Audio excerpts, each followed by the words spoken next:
The African Savannah, a place of wild beauty and hidden danger, golden grass stretching to the horizon, sunlight glinting off distant rivers, and somewhere out there, one man tied to a tree, staring into the amber eyes of a massive lion. Yeah, you heard that right, a lion. But this isn't just any encounter.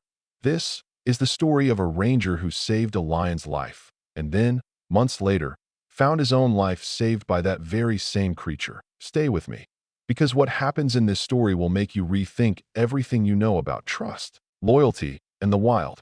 His name was Ethan Cole, a veteran wildlife ranger who'd spent years protecting animals from poachers on the endless plains of Africa. He'd seen it all: injured elephants, orphaned cubs, desperate chases under the blazing sun. But nothing could have prepared him for this point one morning. After tracking a group of poachers near a watering hole, Ethan was ambushed. They beat him, tied him up against an old acacia tree, and left him there, miles from any help. His wrists were bound tight with coarse rope, the kind used to secure traps. The bark dug into his skin, and the heat was merciless. Hours passed. Then the sun began to dip. That's when he heard it, a low, rhythmic thud of footsteps. Something big was moving through the tall grass. And when he looked up, his heart almost stopped. Standing just a few feet away was a male lion. Enormous, golden, and impossibly still. Its mane shimmered under the dying light. Its eyes, deep amber, locked straight onto Ethan. The air felt heavy. The kind of silence that makes your pulse louder than your thoughts. Ethan froze. His breath shallowed. He knew what lions could do. But then, something clicked in his memory. That scarred at a faint, jagged scar running across the lion's right shoulder. He knew that mark. Months earlier, Ethan had treated a lioness who'd come limping near his cabin.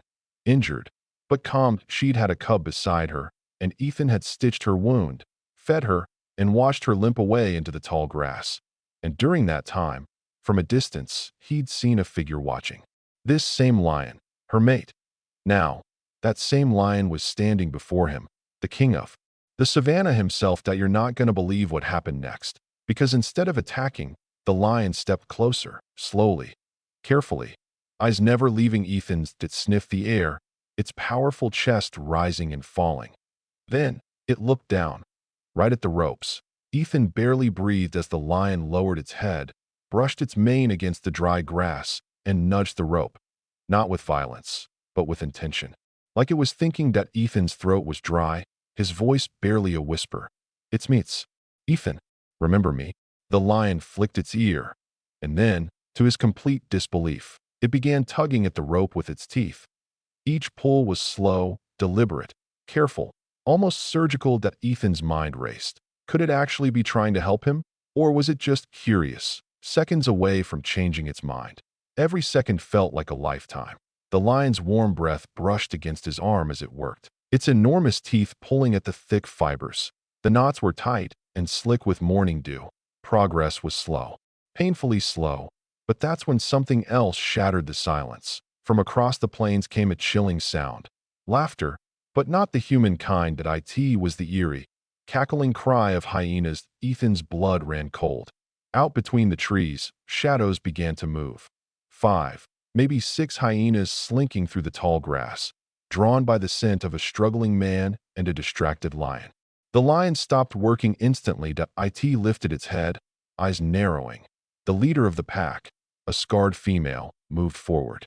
With bold, jerky steps, the others followed, circling. That Ethan's pulse skyrocketed. He was trapped, tied, exhausted, and now caught in the middle of a showdown between predators. The lion turned its head toward Ethan, then back to the approaching hyenas, back and forth. That it was like he was making a decision. Would he keep trying to free the human, or fight? And then, with a deep, earth-shaking roar, the decision was made. The lion stepped in front of Ethan, planting himself firmly between his body and the advancing pack. The ground trembled with each growl. This wasn't a random animal call. It was a warning. A promise. The hyenas hesitated, for just a moment, but hunger overpowered fear, and they attacked. The air exploded into chaos. Dust, growls, snarls. A blur of movement. The lion lunged forward, meeting the first hyena mid-charge, sending it tumbling into the dirt. 2 others darted in from the sides, snapping at his legs that he spun, swiped. Powerful, controlled strikes that sent the pack scrambling, but they kept coming. Ethan could only watch, helpless, heart pounding so hard it hurt. Every time the lion roared, the sound shook the savannah that it wasn't just defending territory, it was defending him. What would you do? Ethan thought.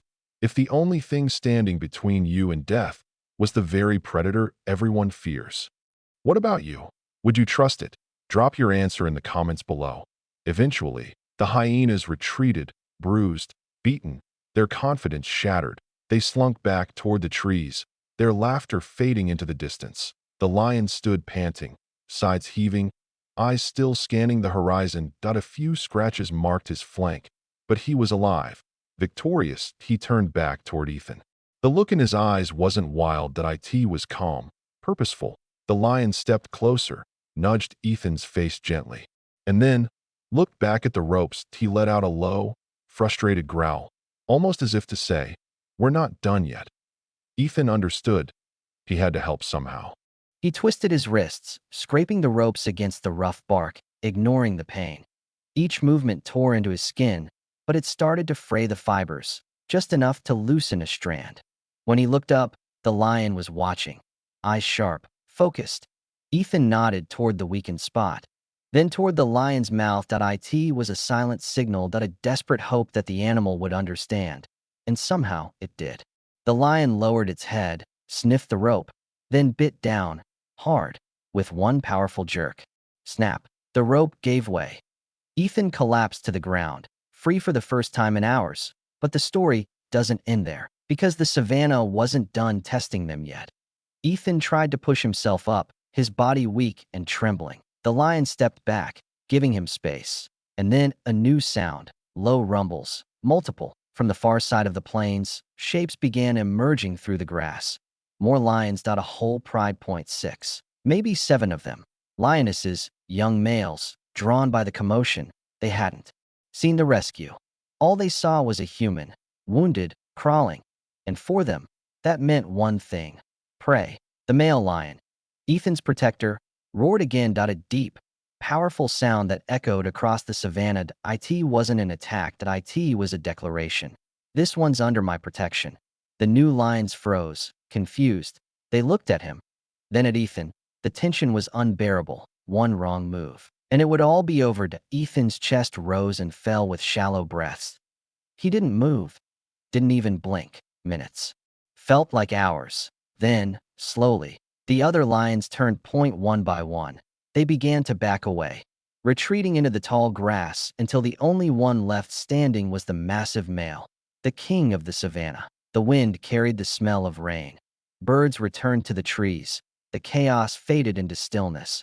Ethan leaned against the tree, exhausted. The lion approached him again, calm, silent, majestic. No growl, no threat, just presence. Ethan raised a trembling hand and, without thinking, extended it forward. The lion hesitated, then lowered its massive head.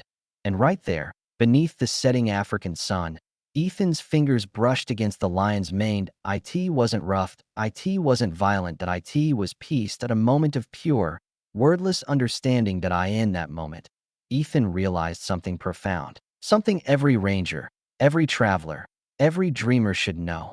Kindness is never forgotten. Months ago, he had saved that lion's family. Now, the king had returned the favor. It wasn't instinct. It wasn't luck. It was recognition. It was loyalty. 2 beings from different worlds, connected by compassion. When help finally arrived hours later, Ethan told his team everything. The poachers were tracked down and brought to justice, but no report, no headline, could ever capture what really happened that day. Because what happened wasn't about survival, it was about understanding. The king of the savannah had remembered the man who once saved his mate and proved that even in the wild, the language of kindness speaks louder than fear. So now, I'll ask you, what's your take on this? Do you think animals can truly remember acts of compassion? Or was this just coincidence? Drop your thoughts in the comments below. Backhand index pointing down, and if this story moved you, hit that like button, share it with someone who needs a reminder that kindness matters, and don't forget to subscribe, because next week, I've got another unbelievable true story from the heart of the wild. One that'll challenge everything you think you know about the bond between humans and nature.